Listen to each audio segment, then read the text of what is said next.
Good morning. Welcome to the National Bike Summit. Thanks for tuning in for Creating Safe Streets for People with Disabilities. This has a 1 credit hour in continuing maintenance for planners. We have a great panel of experts for you today. And before introducing the 4 of them, I have a couple quick messages for our audience. First, a big thanks to all our sponsors. We could not be doing this without them. And of course, a big thanks to all of you for registering for the summit and for your understanding as we respond to the COVID-19 pandemic and shift nearly the entire summit agenda online. Thank you for sticking with us and being part of this monumental year. Stay safe and keep riding during this unprecedented time. Throughout the next hour, we will have 4 brief presentations.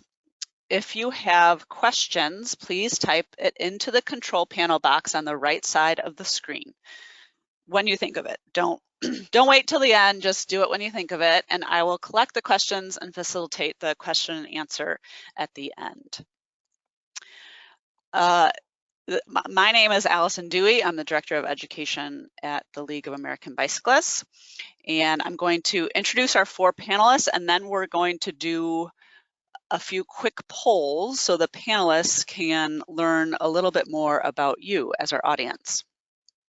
So first we'll have John Waterman.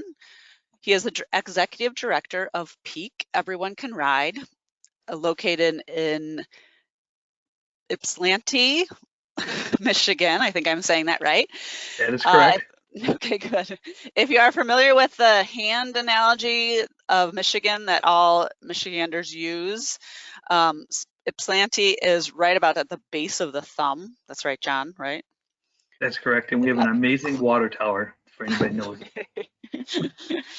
PEAC's mission is to empower individuals with disabilities through cycling, active transportation, and self-advocacy education. Next, we'll hear from Hugh Scher. Hugh is the coordinator for Cycle St. Louis, which, as you guessed it, is located in St. Louis, Missouri.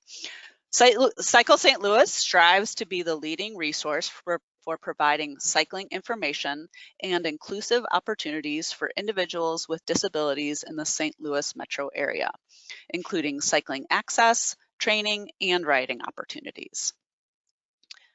Matthew Nidek will follow Hugh, and Matthew is the Executive Director of InTandem Cycling, an organization that provides tandem cycling programs to people who are blind, have low vision, or cannot ride independently due to their disabilities. Matthew joins us from New York City. And finally, we'll hear from Greta Neimanas, cycling coach for U.S. Navy Wounded Warrior and Mind Right Endurance. Navy Wounded Warrior is the Navy's sole organization for coordinating the non-medical care of seriously wounded, ill, and injured sailors and Coast Guardsmen, and providing resources and support to their families. Greta is also an American Paralympic cyclist and won gold medals in the 2008 and 2012 UCI Paracycling Track World Championships. She joins us from Alexandria, Virginia. Okay, so I'm going to do a few polls and hear from you out in the audience. Our first poll, and do you see that? Yeah. Good. Yeah, see it. Yeah, the first question we have is, do you have a disability? For you people in the audience.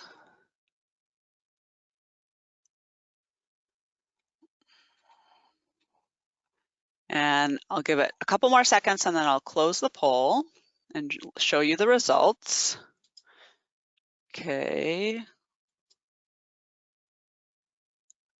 So you should see that 17% said yes, 83% no. Our next poll is, do you know someone with a disability?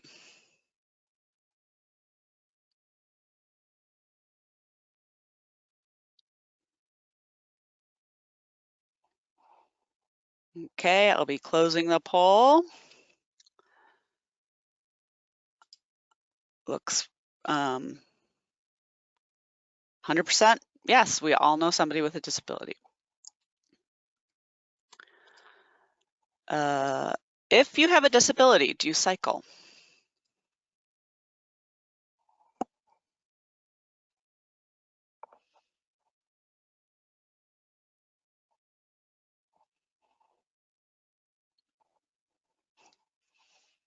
Okay, I'll show those results. 83% yes, 17% no. And our last question for you, for now, we have more coming, is of the people that you know with a disability, how many of them cycle? All, most, half, few, or none?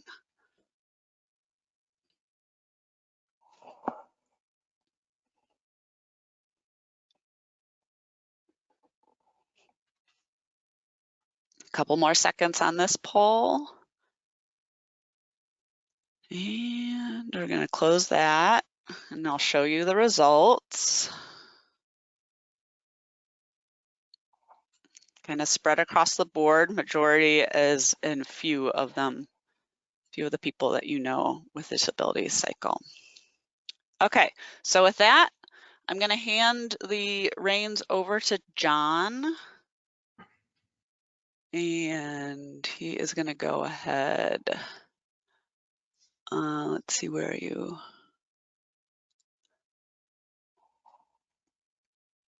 Okay. John, did you get the pop-up?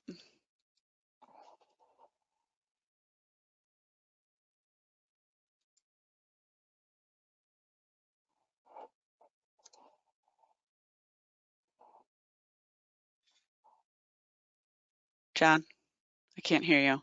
Okay, can you hear me now? Oh, yeah. All right. I can hear Okay, you. I see the pop-up, and I guess I will start the process. I don't see how to turn it over to my slides.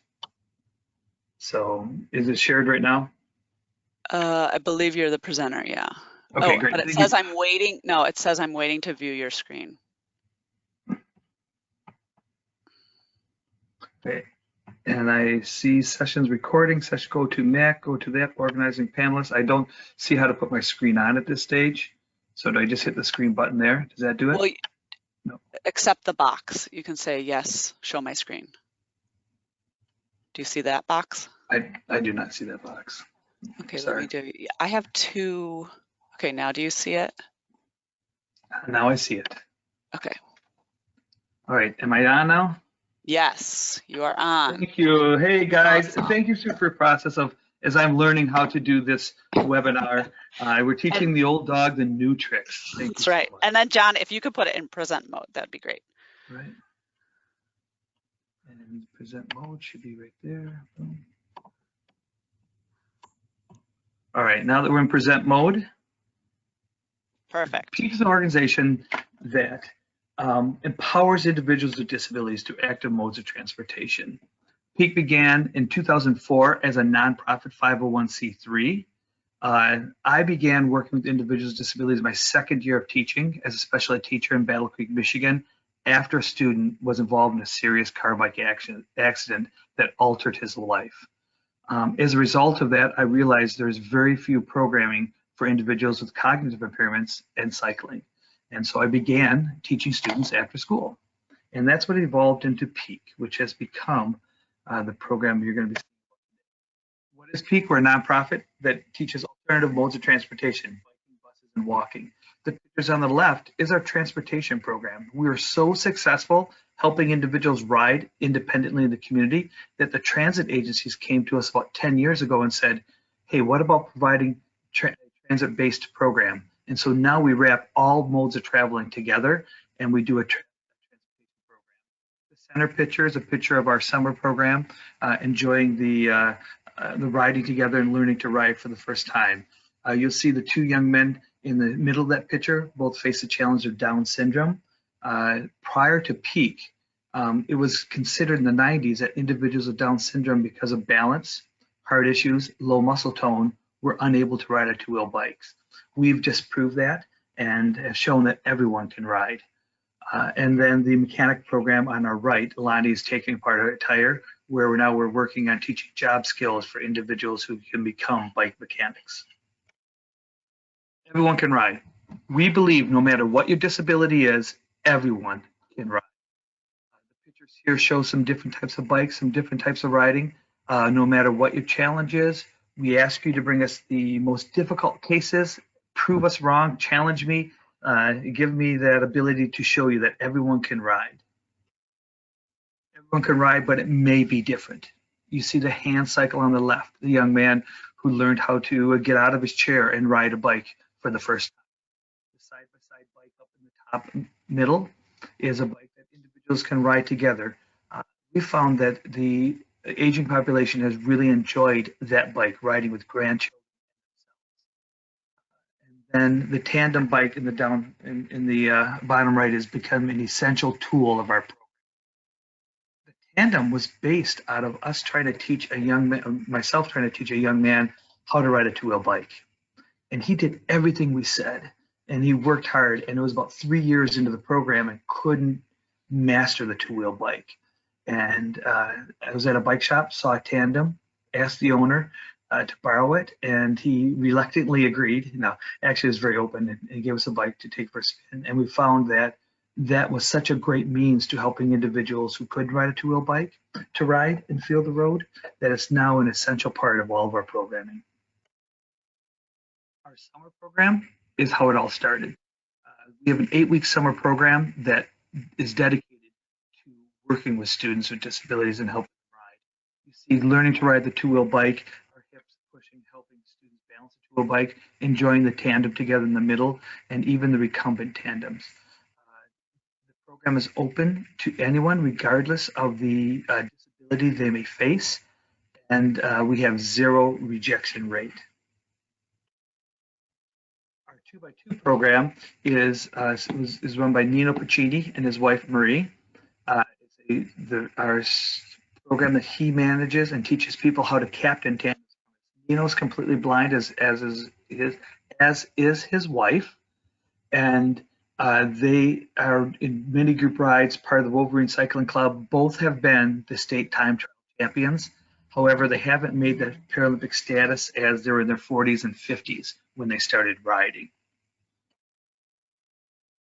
Also provides private lessons where parents that want to learn how to ride, they don't know if their students were really ready for a group lesson like our summer lesson, can pay our staff to work one-on-one with them to help them get bikes, where we'll be sizing, assessing, fitting bikes, and try to locate equipment that individuals can ride and enjoy with their family.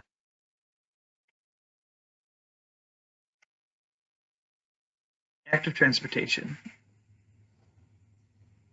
The ability to travel independently is the greatest barrier faced by individuals with cognitive impairments. Right now, we have many programs that teach how to work, how to live on your own, how to shop, but we don't have very many programs teaching how to get from place to place.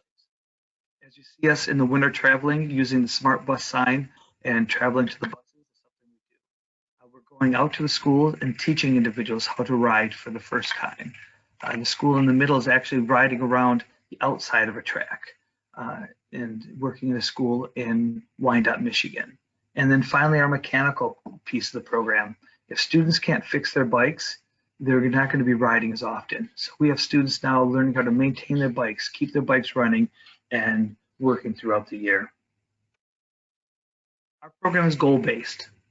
We believe whatever goal or objective the students have is sacred. Our staff is not allowed to change the goal, and all of our training and our objectives are based on that individual's goal, be it riding a two-wheel bike, racing in the Tour de France, or just having fun. Each lesson we do is documented and demonstrates what the skills we've worked on, what accomplishments we have, and where we go next. The young man working on the two-wheel skills. We're teaching individuals to walk the bike, balance the bike, but balance the hip.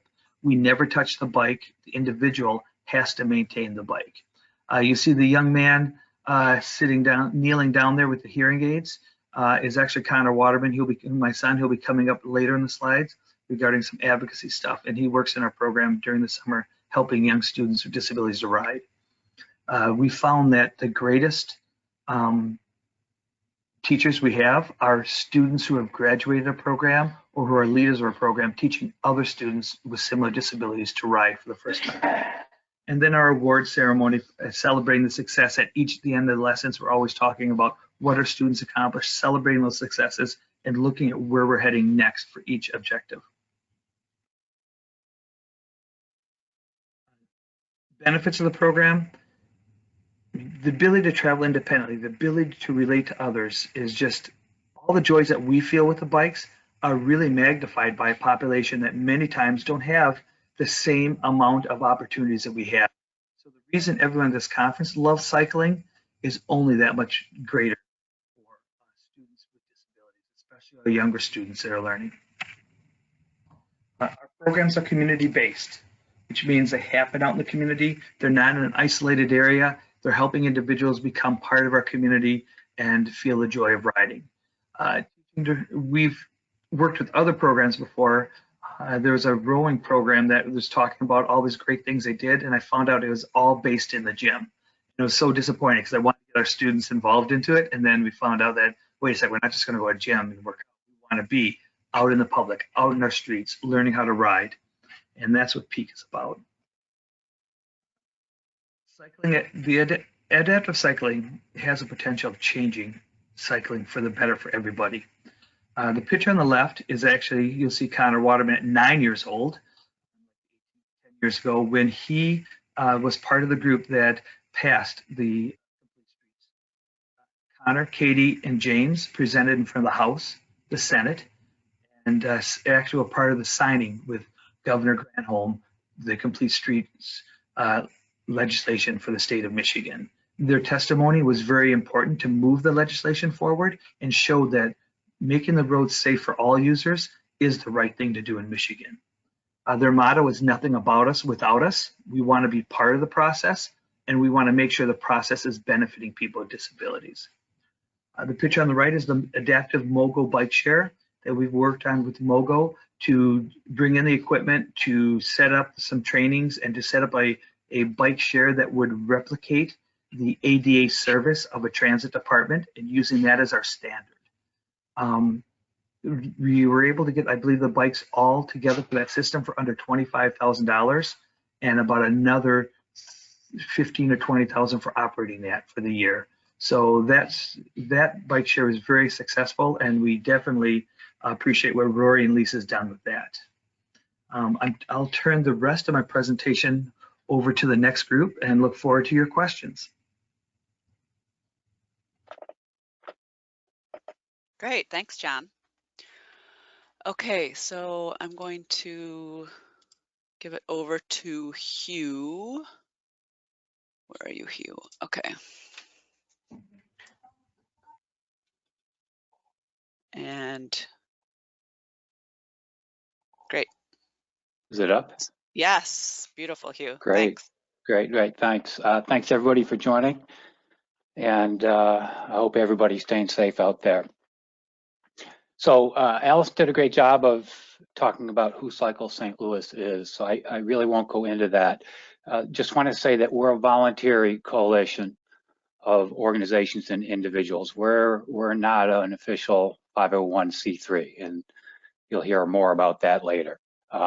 We do focus a lot on increasing awareness. That's a big part of our effort of increasing awareness about the importance of cycling for everyone. And I think it was interesting on the one poll question there of the people that you know with disabilities, how many cycle. And so, you know, the 48%, I believe it was 48% only, you know, is in the few category. And so that's really the opportunity that all of the folks speaking today are working on, is trying to get that group onto some kind of cycle.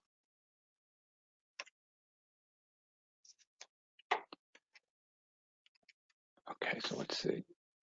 Okay, so there's three things that I want to talk about: how we got started, where we are, and looking forward where we want to be.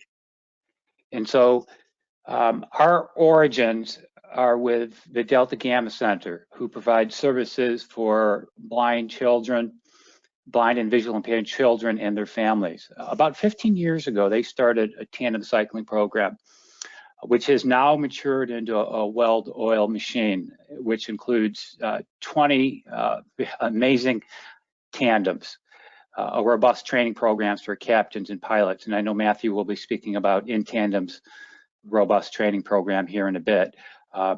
It also includes a maintenance program where local bike shops come to the cycles and weekly rides during the ride season.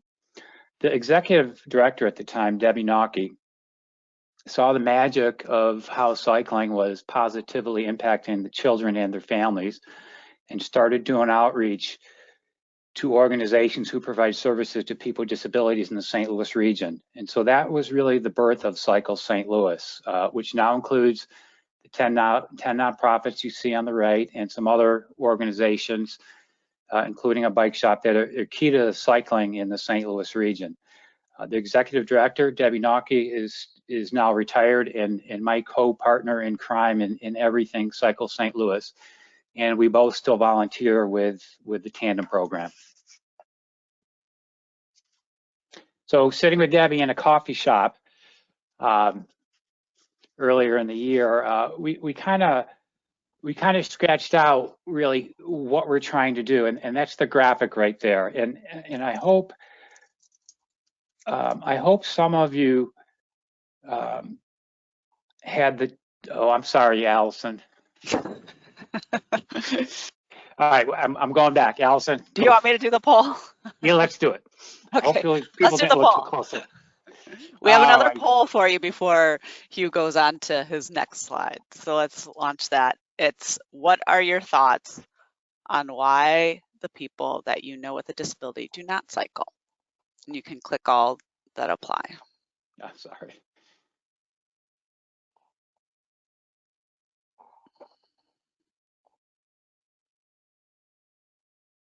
Okay.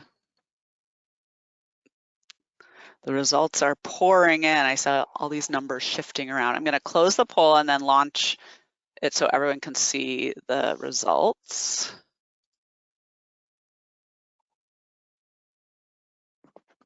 So it looks like equipment, safe places to ride, and opportunity or awareness of the opportunity are the main ones.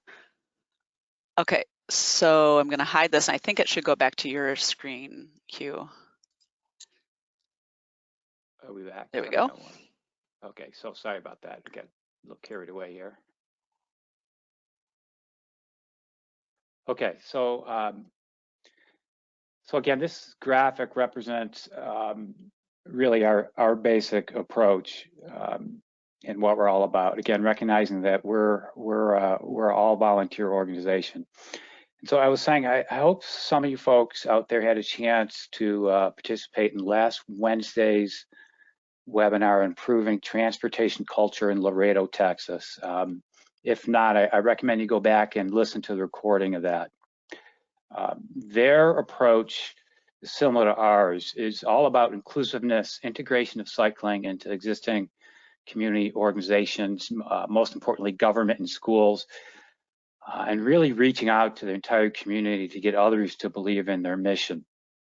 So that's what we're all about. That's what we're trying to do. And again, is not a 501c3 and really no budget. It's really our only choice for how we can operate. And so again, that graphic represents how we think about things, trying to bring people in, engaging with them, and trying to overcome the barriers.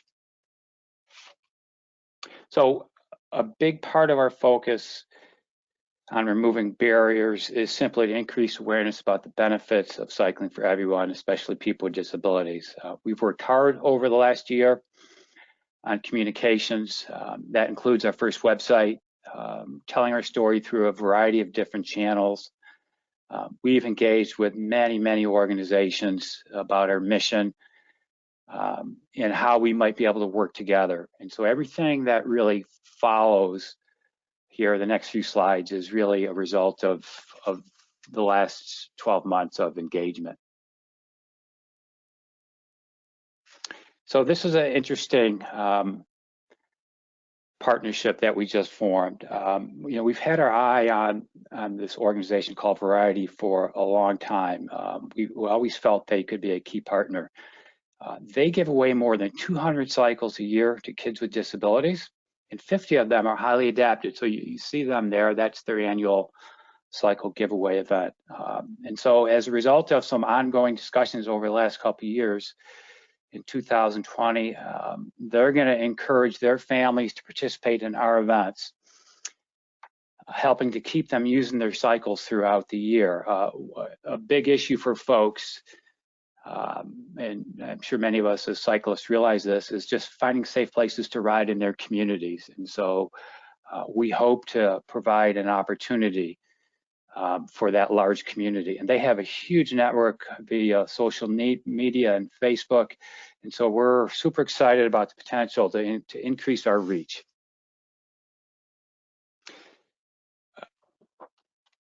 So TrailNet is, I forgot to mention that with Variety on the previous slide, it's really important is adapted cycles are monsters, and they can be really hard to move. And so if you don't have a safe place to ride in your community, getting them to a trail or a bike lane is really difficult, even in a car or even in a van. And so we're working on a transportation pilot that we want to trying to get those adapted cycles to our events. So moving on to TrailNet, they're our region's main organization that fosters an active, healthy lifestyle where cycling, walking, and public transportation are a way of life. They also lead on the policy front, and they have an amazing portfolio of community rides. So this is our second year working with them, and as a result, we hope that more people with disabilities will be riding alongside other cyclists on their regular community rides. And you see the starred ones there are the ones that we're going to focus on in 2020. One of the reasons is because those are flatter rides. A lot of them are on separate bikeways or trails. They have excellent events during and after the rides for families that and for people with disabilities. So they're essentially barrier-free.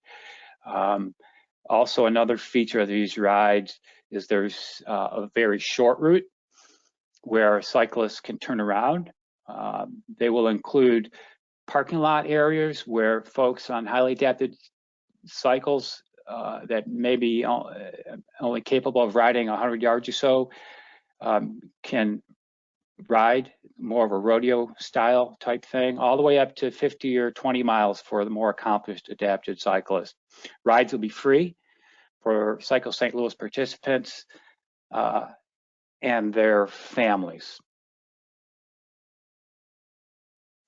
And so the last thing, I wanted to share one thing that's really a concept in our minds. And so again, I'm cautioning you that this is not something that we've decided to take on as an organization, but it's just an example of something that we're thinking about. Last year, the family on the left there approached us about their son, Isaiah, who no longer has the strength to ride on his own, even with his father helping him there. And that was on a TrailNet ride. So they're looking for an adapted tandem that would help them achieve their goal, Isaiah's goal of helping him to continue to do what he loves, and that's cycling.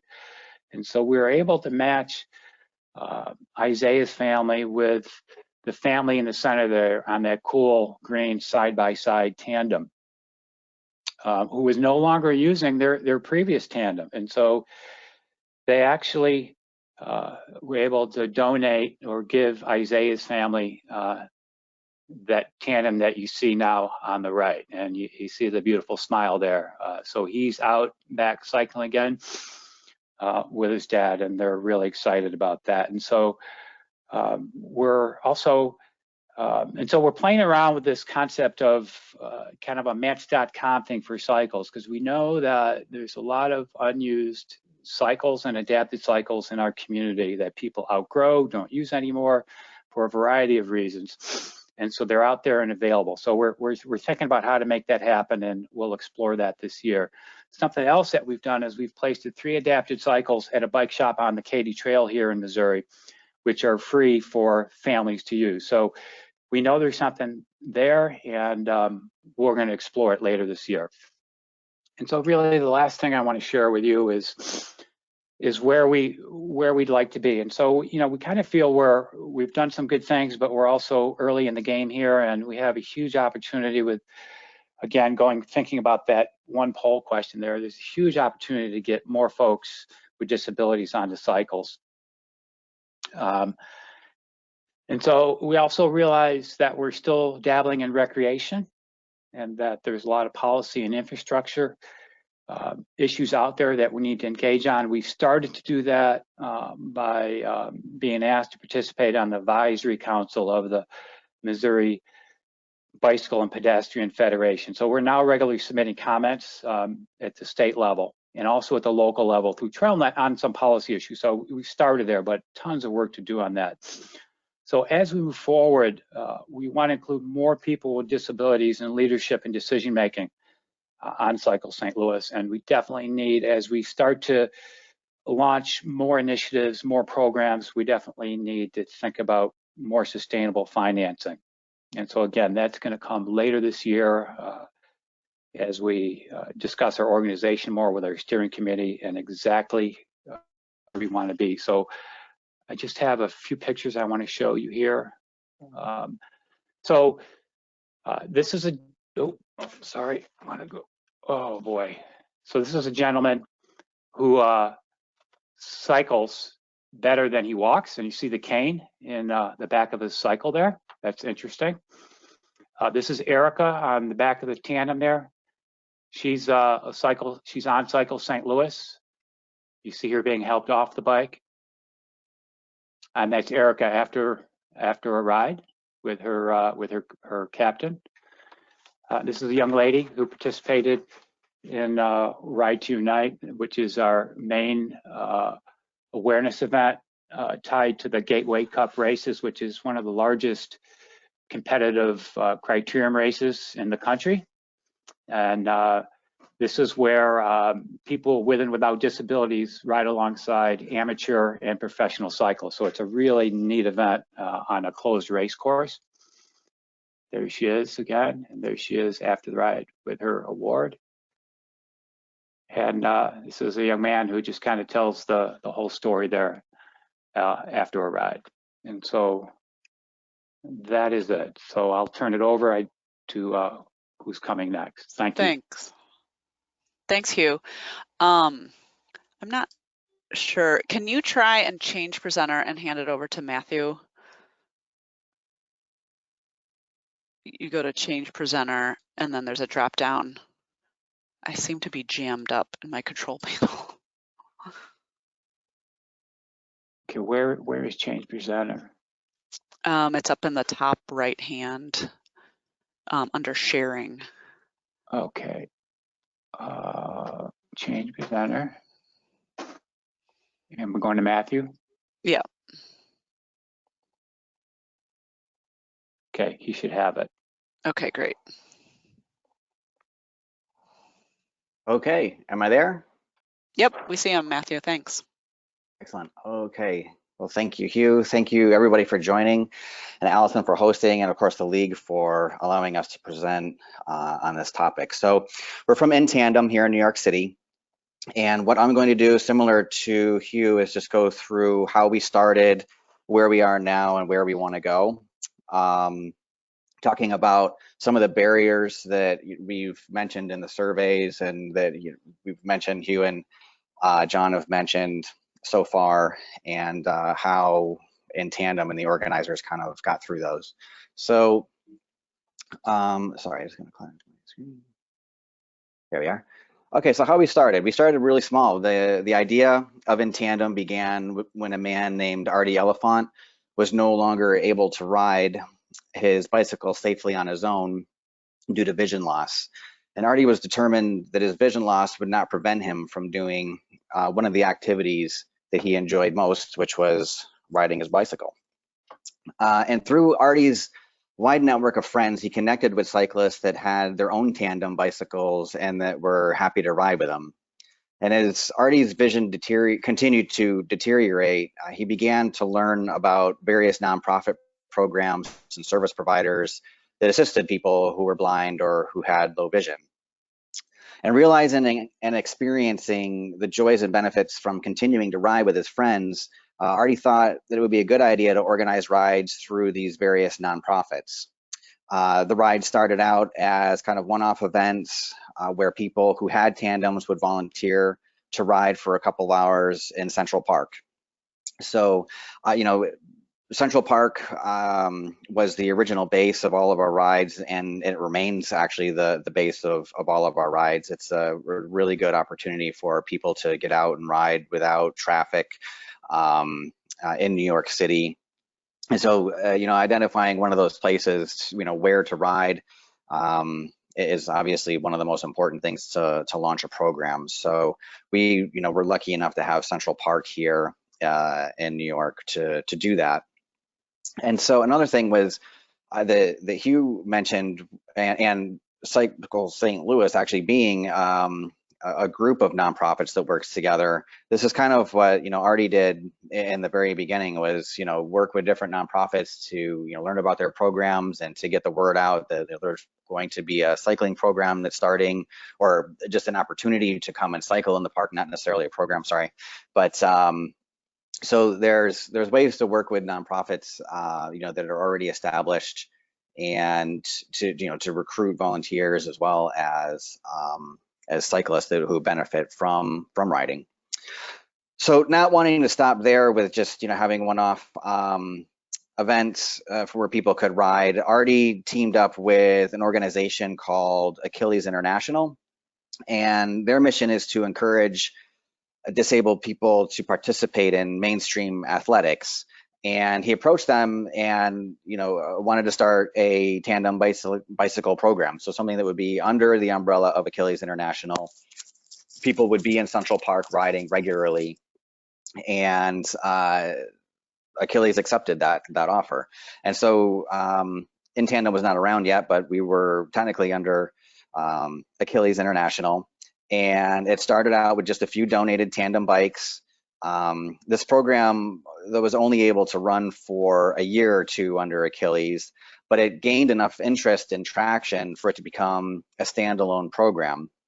And InTandem was established in 2013 with 3 board members and a dedicated team of volunteers and leaders who help coordinate the rides. And for the past 5 years, for its first 5 years, InTandem would participate in various ride events in and around New York City. The main one that we still do is Bike New York's wonderful 5-borough bike tour, which is where they close down the streets for us, and just thousands and thousands of people ride through the streets of New York City, going through all 5 boroughs. It's really an incredible ride that they put on, and they welcome us to ride in it, which is, you know, really, really just fantastic. It's the highlight of our year, really. And so in the beginning, they would recruit volunteers and cyclists to ride as a team, and they used a peer-to-peer fundraising model to generate funds. And they also solicited individual donors, of course. So they used their initial fundraising dollars to purchase and maintain more bicycles. They bought a trailer to store their bikes in Central Park. Previously, believe it or not, the few bikes that they had were actually stored in various small New York City apartments and offices, which I can't even imagine. But they did it for a bit before they were able to get a trailer and work out an arrangement for the trailer to be stored in Central Park. And they also were able to start paying a part-time executive director to really start coordinating all of the rides and scheduling and whatnot. And they also networked with various service providers, continued to network with various service providers for people who are blind or have low vision to recruit stokers. And they also connected with organizations that coordinate and share opportunities for people to volunteer to recruit their volunteer captains for the bikes. And we still do that today. You know, our network and our connections with other nonprofits are really important, you know, both to recruit our stokers, our cyclists with disabilities, as well as our volunteer captains. And so where we are now, after several successful years of recruitment and fundraising, the board made a decision to hire a full-time executive director. And then they tasked with implementing and improving programming policies, fundraising and marketing strategies, and putting financial processes in place that will establish InTandem as a professional and sustainable nonprofit that's positioned well to expand and to expand the programming throughout New York City and hopefully beyond, actually. So in last year, the board hired me. Actually, I was very fortunate. I pinch myself every day. I was hired full time to be InTandem's full-time executive director. Last year was my first full year, and I just want to go through some of the things that that we do and that we started last year. So the first big thing was to diversify our revenue stream to make the organization more sustainable. And so we obtained some grants. We secured some major gifts from private donors and foundations. We grew our annual fundraising ride called the Donut Ride.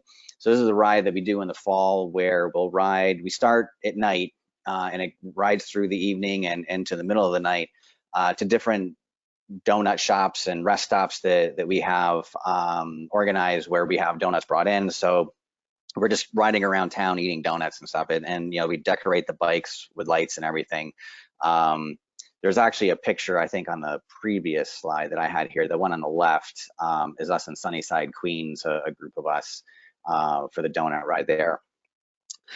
We brought in corporate days of service where employees can train to be volunteer captains. They spend the day riding, and then at the end of the day, they make a contribution. And then to kind of grow on those relationships, the corporation's employees that did all of last summer's corporate rides are now invited to form fundraising teams to join our peer-to-peer fundraising ride event like the 5-Borough Bike Tour. We established programming in schools that we receive funding for. We participated in various citywide initiatives that promote healthy and active lifestyles. We started an InTandem apparel store so people can buy all those sweet jerseys that you see there. We update those every year, to kind of entice people to get them. And it's not a lot of income, but it is another way for us to have some kind of income outside of the fundraising. And then we also increased our Giving Tuesday campaign.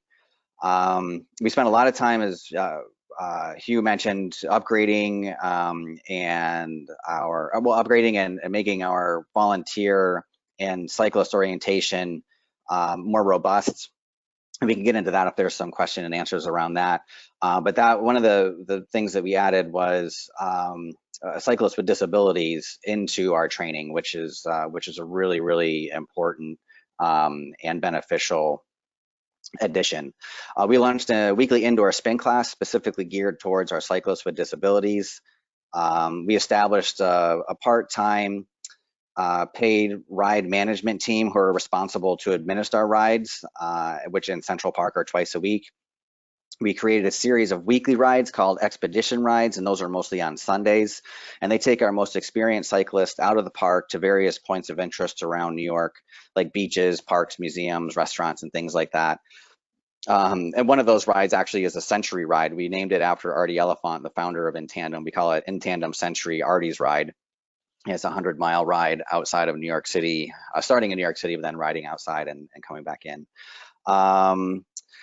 And most importantly, especially for this forum, and Hugh touched on this as well, is directly addressing nothing about us without us. We made it a priority to create various opportunities for people with disabilities to participate, particularly in leadership positions within the organization. And we created some paid positions on our ride management team that include coordinating cyclists and keeping track of their mileage on Central Park rides, and assisting with our new cyclist training, as I mentioned. We hosted 2 work experience training programs sponsored by the New York State Commission for the Blind through nonprofits that we had somebody come in and help us with some IT. And we've contracted with him now, and he's actually helping us build an online accessible ride registration system for our cyclists. And we're currently working with another work experience training person working on our fundraising and development and communications messaging. We also have somebody working on our social media. We have a social media coordinator that generates weekly social media content for us. He's one of our stokers. Our weekly spin classes are often led by stokers. And then we also had a series of town hall meetings so that all of our cyclists could participate in feedback and comment on our 2019 riding season and make suggestions and give input on how we can improve the 2020 riding season. And this last point is really important. In order to put together a really successful program, you really need the input and suggestions of the people who will be cycling with you, both volunteers and cyclists with disabilities. It really does help with safety, interest, and retention. And so just briefly where we want to go, we want to continue creating opportunities for cyclists with disabilities to take more roles and responsibilities within the organization. We want to increase the number of people with disabilities that benefit from riding with us by growing our school programs and increasing our rides in Central Park, and to even launch new locations for regular rides throughout the city. And ultimately, we'd really love to see an InTandem chapter in every community. Would be fantastic. So that's me, and thank you again for joining. I look forward to the question and answer time. Great, thank you, Matthew. Mm-hmm. So if you could change the presenter back to Bike League, and then Greta. Back to just to Greta, right? You could change it to Greta. Okay, did I do that right? Greta, do you see that? Are you?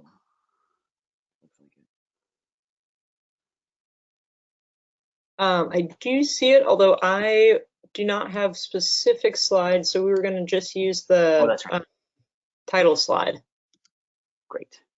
So Allison, I don't know if you want to grab the screen back.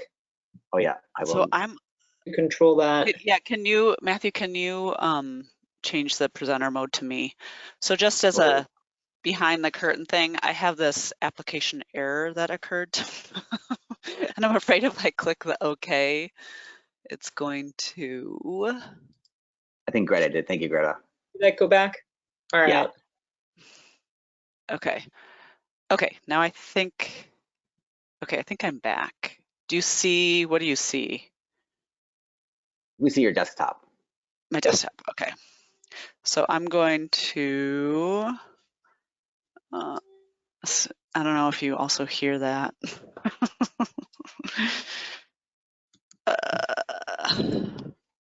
Well, I think then in the meantime, well, that's getting, awesome. I'm gonna just go ahead and get started because I'm audio only. So yeah, like Allison said earlier, my name is Greta Neimanas. I'm the head coach with the Navy's Wounded Warrior Adaptive Cycling Program. This is a program that's part of a larger sports, recreation, and rehabilitation program for the U.S. Navy. All U.S. service branches, Army, Air Force, Navy, Marine, SOCOM have similar programs. And I work specifically with the Navy's cycling program. I also work with a coaching group called Mind Right Endurance, coaching athletes who are looking for a little bit higher performance cycling training plan. Like Allison said, I'm a two-time Paralympian and world champion, and I got my start actually with community sports programs, not community cycling specifically, but generally adaptive sports programs in my hometown of Chicago. And then got plugged in with a juniors specific cycling team there while I was still in high school many years ago. So I've gotten to experience firsthand cycling at all different levels, at the community grassroots level through high performance. And since retiring, I have become a coach for cyclists, mainly for athletes with disabilities, and primarily at the development level. Again, through the military sports programs, I have worked a little bit with some elite paracyclists, trying to or are currently on the national team, and then a couple able-bodied cyclists as well. So in this role of, in my coaching role, I get to work with athletes who are kind of on both sides of the community programs like you've learned about today. So I have athletes that come, we'll just talk to the military programs, but I have athletes who come into the program that are looking for different ways to get fit, get healthy, and they have a whole smattering of options to try, all sports rehab programs. And then I selfishly try to get them to stay in cycling, because I think we can all agree that cycling is the best sport. And I'll get into why I think that is in a minute. But I have athletes who I try to steer into programs like John and Hughes and Matthew's programs, so that they can gain skills while they're at home. They can get plugged into a community program and kind of get reintegrated back into their hometowns as they're transitioning, most of them as they're transitioning out of military service, and then to build experience and endurance. I work with athletes who are leaving community programs. That's, going into and leaving community programs because they have, they're taking the skills that they've learned from these community programs and looking towards higher performance or a little bit more competitive cycling options. Excuse me. Leaving those community programs and looking for some higher performance opportunities. So why are community programs especially important for cyclists with disabilities? Why is it important that we have cycling opportunities for people with disabilities? Well, I think it is the greatest sport, but it's one of the best sports for people with disabilities. As we've already touched on today, there is some type of bike for anybody with any kind of disability. A bike can be adapted to them. So a lot of people with disabilities experience kind of getting, crammed into, a certain, having to adapt themselves to a different activity. And cycling is unique because bikes can be relatively easily adapted to meet the needs of the people rather than vice versa. So I think that that's a really, really important part of community programs, and especially cycling programs for people with disabilities. There's a lot of equipment, there's a lot of barriers. Earlier in the webinar, we talked about, 100% of you guys said that you knew somebody with a disability, but only a few, and some of you guys know none of those people who actually get into cycling. And I think that that's something that we can directly address, through this webinar, and hopefully you guys can take home, is really at the end of the day, it just takes one person to say, okay, we can figure this out.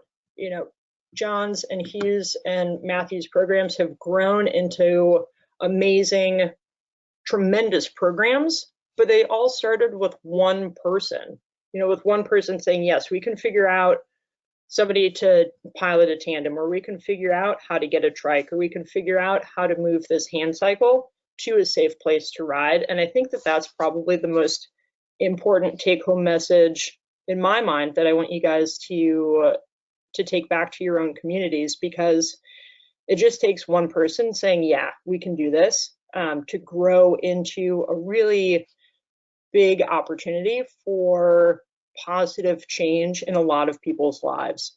Looking at the photos of different adapted cycles, it can be really daunting, and there's no way to ignore that.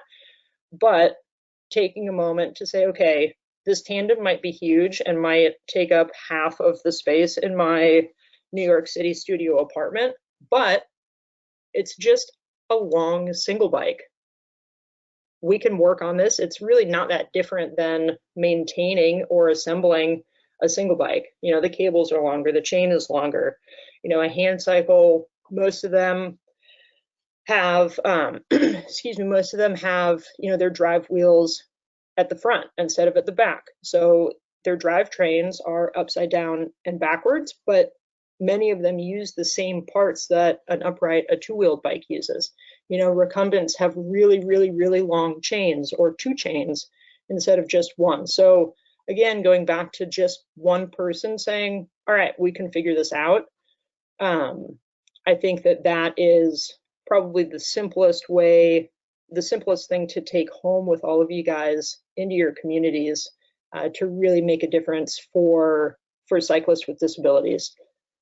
So I'm going to wrap it up there to let us have a few minutes left for some questions. Hopefully you guys have questions that we can answer, but thank you guys for tuning in, and thanks for giving us your time. Thanks, Greta. And I do want to apologize. I'm having some technical difficulties on my end. My control panel seems to be frozen, so all of the panelists can attest that that was not the plan to be cycling through the sponsor slides. So I apologize for that. I can't, for some reason, my control panel is frozen and I can't get to certain things. So my apologies to Greta for that. So we have an abundance of questions, and I might not get to all of them, but I will try to get to most of them. To start us off, we had a lot of kudos go to John Waterman for his presentation and using the closed captioning feature for that. And a few people were wondering, John, how you do that and what program you're using. This is Google Slides, and it's just a closed captioning on the bottom. It's part of the slideshow. When you bring it up, you just click on CC, and it does it on its own. Great. So we, for me, I know that I am going to be using that feature when presenting. I will try and use that feature, and we can certainly use it for presentations to come. Let's see. One other question: how do you attain the specialty bikes that we saw in your photos, John? The specialty bikes, there are some manufacturers. We found though, as you're doing this, everyone gets so focused on the specialty bikes. 90% of our students can ride standard bike shop type of bikes, trikes, recumbent bikes, tandems. And really for super adaptive specialty bikes, of the 300 kids we see during the summer coming through our bike program, less than 10 need the super adaptive bikes. So many times we start thinking about, let's get someone with a disability to ride. We look at the most adaptive bikes we can. Some of the best manufacturers of it, there's some great manufacturers out there. The ones we like, the bikes from Freedom Concept, but getting a Sun trike many times is just as adaptable, or a Trailmate or something that's a more standard trike. Whiz Wheels make very good recumbent trikes. So those are standard things that can be sold in bike shops. Great. We have a question for Hugh for Cycle St. Louis. Are your bike captains LCIs? No. For the tandems, for the tandem program through Delta Gamma Center, no, they're not. But we have a very extensive training program where everybody has to watch a video. They have to attend an orientation. They actually get blindfolded and get ridden around, which is terrifying, on the back of a tandem, and then they captain pilots. And so then we go through and actually rate everybody before we put them on a tandem with an adult or a child. So it's kind of an evolving program, and people improve their skills, and most of them end up being a captain. And what is the bicycle infrastructure like in St. Louis for your people involved in your organization? That's a great question. I believe when I moved here in 1993, we were one of the worst cities in the country, and we're slowly moving up the list. And TrailNet and other organizations are a big reason for that. And so it's improving. It's actually, there's some dedicated bike lanes in the city. We're working on protected bike lanes, and so it's getting better. And there's also a very nice network of trails here in St. Louis. And those who know St. Louis know we have Forest Park, which is a great, largest park in the public park in the country. And so there's lots of safe places to ride. Now, as far as commuting and things, it gets a little trickier, but again, that is improving all the time. Mm-hmm. And for Matthew, someone would like to know a little bit more about the training that your Stokers go through. That the Stokers go through, the cyclists with disabilities, right? Okay, so it starts out with a brief orientation that is held by one of our current Stokers. So they talk about the program, like what's available and all of this, and they kind of just try and calm their nerves. One of the things that we learned when we started asking around was that Stokers were very nervous for the first time, to get on one of the tandem bikes. There's a lot of trust that you have to have, of course, with the captain. And so in this orientation, this verbal orientation that happens, the Stoker, the current Stoker will, talk through all of these things. They'll, go through, they'll explain that our training involves, a ride around the park. Our training is very similar to Hugh's, actually, where, we'll blindfold the captain and whatnot. We'll take them all around the park so they know the different loops in Central Park so they won't get lost. And then they talk about the communication that's going to happen between our captains and Stokers. And that is, something that we know that that's really important, and it's important that remains consistent. So all of the kind of like the commands of, when we're going to take off, when we're going to stop, as we're turning, we're shifting. Central Park can be very busy, especially on Saturday mornings. And so, there's a lot of communication that needs to happen out. Okay, we're going to slow down here. That's, really congested. There's a tourist group walking right through the cycle lane, which, no doubt happens all the time. And so like they kind of just walk through all of that. And then once the orientation's done, the verbal orientation's done, and the person's super excited to get on the bike, on our one of our regular rides, we always designate a handful of our returning captains that are really comfortable and really experienced, and then they'll take the new Stoker out, for just a very short loop, depending on how it goes. I mean, there's often times where the Stoker has actually ridden a bike before, and we're able to take a full 6-mile loop with the hills and everything. But we'll kind of just feel out how the new Stoker is feeling. We communicate with them back and forth. Do they need to take a break or anything like this? And that's basically how it goes. With a verbal orientation, a welcome from a current Stoker, and then their initial ride will be with one of our most experienced captains. Great. And we have one more question. Thanks for hanging with us. I know we're slightly over time, but for Greta, as a professional athlete, what was it like going from a professional athlete into a coaching position? Thanks for the question. It was definitely a tough transition for myself personally. When I retired due to a series of concussions and injuries, so I was not exactly ready to retire, but it was definitely my time had come to retire. And actually coaching new athletes, coaching new cyclists, developmental level cyclists, actually really helped me through that transition from professional athlete to the quote unquote real world, as much of the real world as we can call getting to ride bikes every day.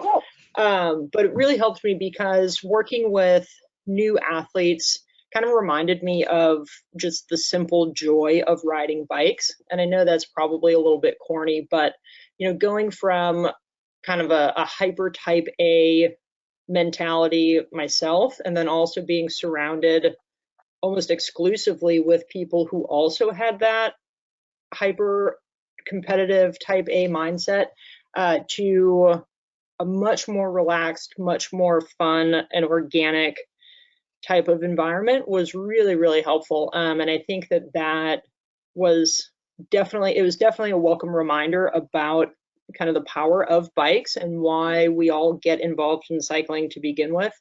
That sort of gets lost at the elite level, at the competitive level. And I think that was really refreshing and really helpful for me to see, and really helped with my transition from athlete to coach. Great, thanks. I think that's going to be it for this presentation. There are a few more questions, but the panelists' contact information is in SCED, and I think they are willing to take questions over email. I really appreciate everybody joining in on the conversation. A special and very heartfelt thanks to Greta, Hugh, Matthew, and John for sharing their stories and programs and expertise with us for this panel. So everyone, we have there's another panel coming up at 3 o'clock on Learn to Ride. So be sure to tune into that. And as also a reminder, all the webinars are being recorded and will be available in the GoToWebinar kind of library for the summit attendees. So a big thanks to everyone, especially our panelists today, and stay safe out there. Keep riding. Have a great day. Thanks. Thank you, everyone. Have a great day. Bye.